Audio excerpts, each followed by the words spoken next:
এইটা হচ্ছে অ্যানি। আমরা আজকে অফিস থেকে এসে দেখি 3খানা আম বেটা খেয়েছে। দেখো, একটা করে ঠাকুরঘর থেকে আম নিয়ে এসেছে, পাখার তলায় বসে খেয়েছে, আবার একটা করে নিয়ে এসেছে। আমের আঁটিগুলো খায়নি, খোলাটাও খায়নি। এত শেয়ানা। কিরে অ্যানি, তুই যে এরকম করে চুরি করে খেয়েছিস আমগুলো, এবার আমরা কি খাবো? এই অ্যানি, আমরা কি খাবো? হ্যাঁ, আমরা কি খাবো? কিরে কিরে, আমরা কি খাবো? চোর ধরা পড়েছে, চোর ধরা পড়েছে। হ্যাঁ, এইরকম করে ভাই আমরাও তো আঁটি খাই না।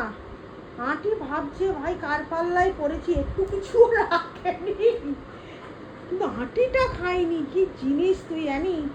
অ্যানি চল, পরিষ্কার করবি। পরিষ্কার কর, পরিষ্কার কর, পরিষ্কার কর, পরিষ্কার কর, পরিষ্কার কর। কে পরিষ্কার করবে? আমি করবো নাকি? তুমি আম খেয়েছো, আমি অফিস থেকে এসো এইসব করবো? হ্যাঁ, চলো যাই, চলো ওই ঘরে যাই, চলো। যাওয়ার নাম শুনে হাত পা কাঁড়। হ্যাঁ হ্যাঁ হ্যাঁ হ্যাঁ, ঠিক আছে, চলো, হয়ে গেছে। আর না, চলো এবার বসো, সিট হও, চলো। হ্যাঁ, তুমি অনেক গুণের কাজ করেছো। আমার ঘুঞ্চিটা সবাইকে টাটা করে দাও।